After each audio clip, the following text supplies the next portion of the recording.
Hello everyone, कैसे हैं आप सभी।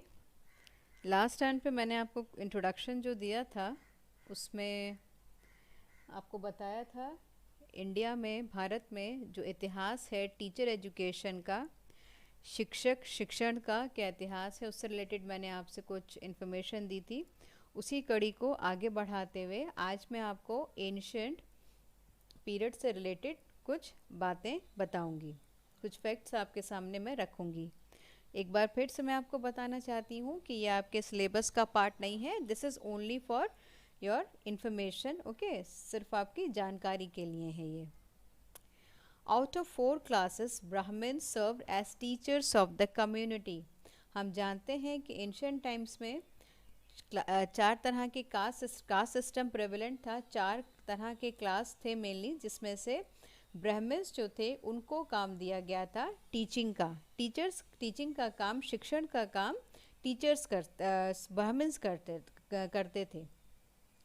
Teachers held a high position in the society. Teachers को एक बहुत बड़ा मुकाम हासिल था समाज के अंदर। बहुत इज़्ज़त के साथ उनको देखा जाता था, उनको उनके साथ बहुत इज़्ज़त के साथ उनको देखा जाता था। The teacher was sometimes assisted by some older and abler pupils who acted as monitors। जैसे हम जानते हैं हर क्लास में कुछ मॉनिटर्स बना दिए जाते हैं। कुछ बच्चे जो बहुत थोड़े से अलग होते हैं, थोड़े से अच्छे होते हैं, थोड़े से बेहतर होते हैं, थोड़े से एक्टिव होते हैं। इसी तरह से उस टाइम पर भी क्या होता था, जो थोड़े से एबल स्टूडेंट्स हुआ करते थे उनको भी मॉनिटर्स का दर्जा दिया जाता था। This monitorial system was a method of inducting pupils to the position of teachers was the contribution of ancient education system। तो ये जो मॉनिटोरियल सिस्टम था, ये एक तरह से एक मेथड भी था कि किस तरह से जो अच्छे बच्चे हैं, जो बहुत एक्टिव हैं, जो बहुत ब्रिलियंट हैं, उन बच्चों को know with the passage of time उनको भी टीचर्स बनाना, उनको भी टीचिंग में उनको लेके आना। The Upanishadic period was known for the personal attention paid to the student। ये इस टाइम पर क्या था, उपनिषद पीरियड, उपनिषद के टाइम पीरियड पे क्या हुआ था कि बच्चे के ऊपर पर्सनल अटेंशन दिया जाता था। Good teachers devised their own methods and made the matter interesting and meaningful to students day by day by day to day examples. यानी कि जो बहुत अच्छे टीचर्स होते थे वो किसी तरह के जो भी प्रेवलेंट और जो भी गिवन मेथड्स ऑफ टीचिंग है उनको ना करके, बल्कि अपने खुद के मेथड्स वो डिवाइस करते थे, बनाते थे, और बच्चे लर्निंग जो है वो बहुत इंटरेस्टिंग और मीनिंगफुल बताते थे with the help of examples. तो ये कुछ फैक्ट्स थे जो मैंने आपको एंशिएंट पीरियड के कुछ रखे टीचर एजुकेशन से मुतालिक। अब हम आगे बढ़ते हैं और अपने टॉपिक को स्टार्ट करते हैं। आज का मेरा टॉपिक है components of pre service teacher education programme. यानी कि जो टीचर एजुकेशन प्रोग्राम जो होता है, स्कूल्स में जाने से पहले, टीचिंग सर्विस में आने से पहले जो प्रोग्राम, जो एजुकेशन दी जाती है, जो शिक्षा दी जाती है, उसके क्या क्या कंपोनेंट्स होते हैं वो हम यहाँ देखेंगे। पहला है core courses, foundation courses. They are intended to provide conceptual understanding of relevant concepts and processes in teacher education and also situate them in the broader perspective of education and development. It includes psychology, philosophy and sociology, history of education, contemporary issues of society, classroom management, curriculum, etc. इसी topic का हिंदी में इसका translation है पूर्व सेवा शिक्षक शिक्षा कार्यक्रम के घटक। ठीक है, यानी कि क्या क्या कंपोनेंट्स हैं, क्या क्या घटक हैं प्री सर्विस टीचर एजुकेशन के मूल बुनियादी कोर्स। इसका उद्देश्य शिक्षक शिक्षा में प्रासंगिक अवधारणाओं और प्रक्रियाओं की वैचारिक समझ प्रदान करना है और उन्हें शिक्षा और विकास के व्यापक परिप्रेक्ष्य में स्थापित करना है। इसमें मनोविज्ञान, दर्शन शास्त्र, शिक्षा का इतिहास, समाज के समकालीन मुद्दे, कक्षा प्रबंधन, पाठ्यक्रम इत्यादि शामिल हैं। तो जैसा कि आप नाम से ही समझ चुके हैं, फाउंडेशन कोर्सेज, कोर कोर्सेज, बुनियादी और मूल, इनको इस नाम से पुकारा जाता है।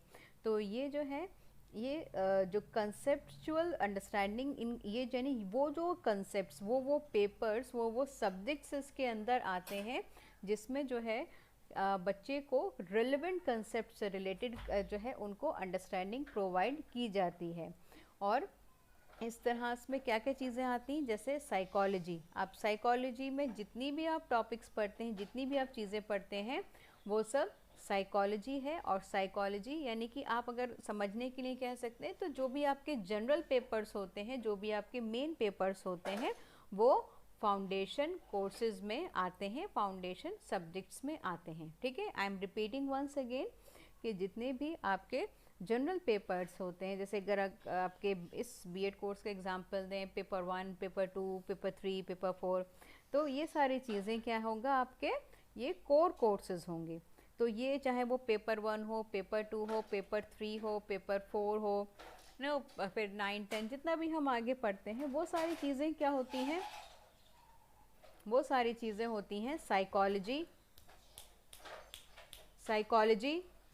फिलॉसफी और साइकोलॉजी, फिलॉसफी और सोशोलॉजी, हिस्ट्री ऑफ एजुकेशन। ये अलग अलग चीज़ें हैं जो कि अलग अलग पेपर्स में बटी हुई हैं। Contemporary issues of society, classroom management, curriculum और बहुत सारी अलग अलग चीज़ें, अलग अलग कंसेप्ट्स। अगला है कंपोनेंट 2। कंपोनेंट 2 है स्पेशलाइजेशन और पेडागोजी, जिसको हम हिंदी में कहते हैं शिक्षा शास्त्र। It aims mainly to enable pupil teachers to become effective teachers.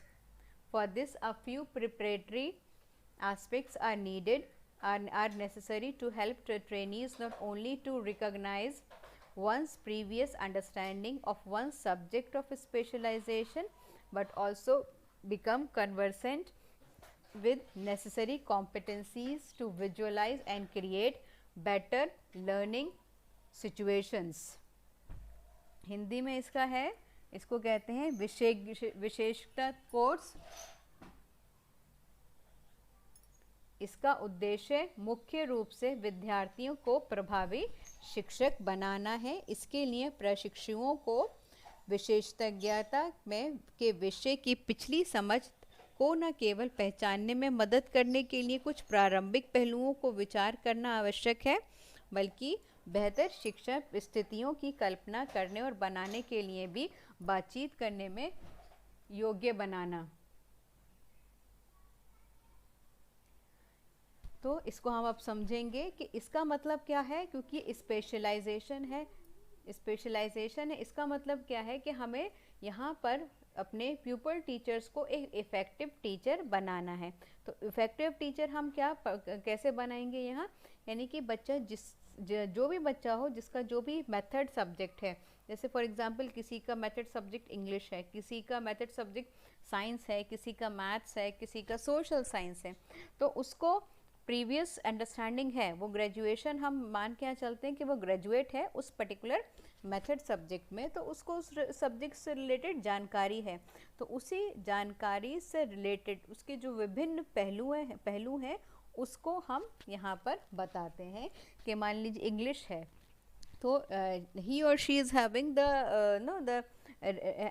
The required knowledge about that subject. ठीक है, ये मैथ्स का है, मैथ्स के स्टूडेंट को, मैथ्स के पीपल टीचर को भी मैथ्स की अच्छी जानकारी है, वो सब चीज़ें जानता है। लेकिन क्या है, अब हम यहाँ पर उसको स्पेशलाइजेशन में और पेडागोजी में क्या बताएंगे कि किस तरह से वो अपनी प्रीवियस अंडरस्टैंडिंग की मदद से जो है वो जो है उसकी मदद से उस सब्जेक्ट को किस तरह से वो समझ सकता है, खुद समझेगा और दूसरों को वो समझा सकता है।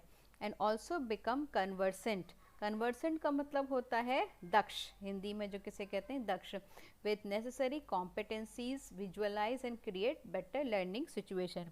जैसे कि इसमें आपके जितने भी आपके मेथड पेपर्स होते हैं, economics method, English method, science method, mathematics method, उस सब की बात हो रही है। तो जिसमें हम बताते हैं कि उसका एम क्या होता है, why you are teaching economics, why are teaching English, why you are teaching mathematics, why are teaching science subject, why these subjects are important, and what is the relevance of these subjects. और फिर उसके बाद है ये जो subjects हैं इनको किस किस तरह से पढ़ाया जाता है, कैसे लेसन प्लान बनाया जाता है। तो ये सारी चीज़ें से क्या होता है, हम अपने स्टूडेंट्स को कन्वर्सेंट बनाते हैं, उनको दक्ष बनाते हैं उन सब्जेक्ट्स के जिनके बारे में उनको पहले से ही प्रीवियस नॉलेज है।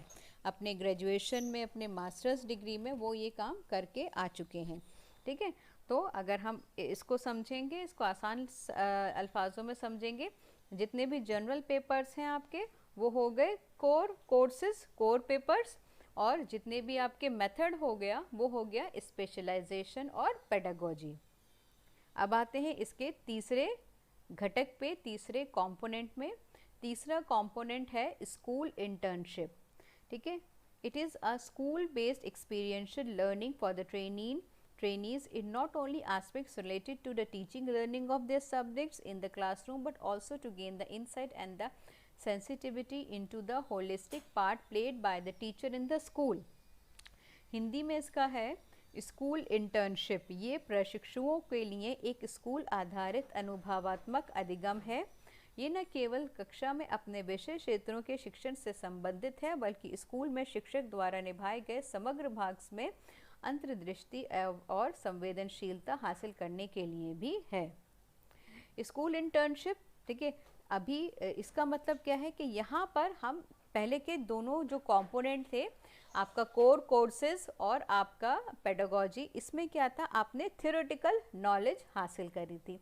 स्कूल इंटर्नशिप क्या है, एक प्रैक्टिकल पार्ट है बीएड कोर्स का। बीएड जो टीचर एजुकेशन प्रोग्राम है, इसका जो प्रैक्टिकल पार्ट क्या होता है वो होता है स्कूल इंटर्नशिप। यानी कि जो नॉलेज आपने अपनी थ्योरी में हासिल करी है उसको अब आपको अप्लाई करना है। You have to apply whatever knowledge you have gain from the theory papers in your colleges. It is a school, ये स्कूल बेस्ड एक्सपीरियंशियल लर्निंग है। यानी कि स्कूल बेस्ड क्या है, इसका मतलब क्या है कि बच्चा जो है स्कूल्स में जाके एक्सपीरियंस करेगा और लर्निंग हासिल करेगा। जो भी वो लर्न करेगा, ट्रेनीज हमारे जो लर्न करेंगे वो स्कूल में जाके एक्सपीरियंस को हासिल करके सीखेंगे। अब in not only the aspects related to teaching and learning of their subjects in the classroom but यानी कि इसका मतलब ये कि बच्चा सिर्फ पठन पाठन यानी पढ़ने पढ़ाने से ही इसके अपने जो सब्जेक्ट से, मान लीजिए कोई इंग्लिश पढ़ाता है, इकोनॉमिक्स पढ़ाता है, मैथमेटिक्स पढ़ाता है, तो उसका काम बस ये नहीं कि वो गया टाइम पे गया अपनी क्लास पे और जाके अपने लेसन को डिलीवर किया, पढ़ाया और पढ़ा के अपना पीरियड ख़त्म, वापस घर आ गया। ऐसा नहीं है, बल्कि उसको पूरा टाइम स्कूल में रहना होता है और जो भी स्कूल में जो एक टीचर कार्य करता है वो सब वो ऑब्ज़र्व करता है और कुछ हद तक उन सारे कामों को वो पार्टिसिपेट भी करता है। तो स्कूल बेस्ड एक्सपीरियंशियल लर्निंग है, एक्सपीरियंस के बेसिस पर बच्चा जो है लर्निंग हासिल करता है, अधिगम हासिल करता है, जिसमें ना वो सिर्फ पढ़ने पढ़ाने की प्रक्रिया में शामिल होता है बल्कि स्कूल के जो पूरे डेवलपमेंट है, स्कूल के में जो भी एक टीचर को काम होता है, जो उसका रोल होता है, वो सब की भी वो जानकारी हासिल करता है ऑब्जर्वेशन के थ्रू, और वो खुद में कुछ हद तक वो पार्टिसिपेट करता है ताकि उसको जब वो सर्विस में जाए, अपना कोर्स कंप्लीट करने के बाद जब वो सर्विस में जाए, जब वो स्कूल्स में जाए, तो कहीं ना कहीं उसके पास नॉलेज हो कि एक टीचर को स्कूल में पढ़ने पढ़ाने के अलावा भी उसको और भी बहुत सारे काम करने होते हैं, को किस तरह से वो सारे काम करेगा, किस तरह से एक क्लास टीचर जो है अपनी क्लास को मैनेज करता है, अटेंडेंस रिलेटेड और बहुत सारी चीज़ें हैं, किस तरह से असेंबली जो है कराई जाती है, बहुत सारी चीज़ें हैं जो कि एक प्यूपल टीचर जो है अपनी एक्सपीरियंशियल लर्निंग में स्कूल्स में रहने के दौरान हासिल करता है। तो ये तीन ही कंपोनेंट थे हमारे प्री सर्विस टीचर एजुकेशन के। उम्मीद है आप सभी को समझ में आए होंगे। मिलते हैं अगली वीडियो में, अपना ख्याल रखें।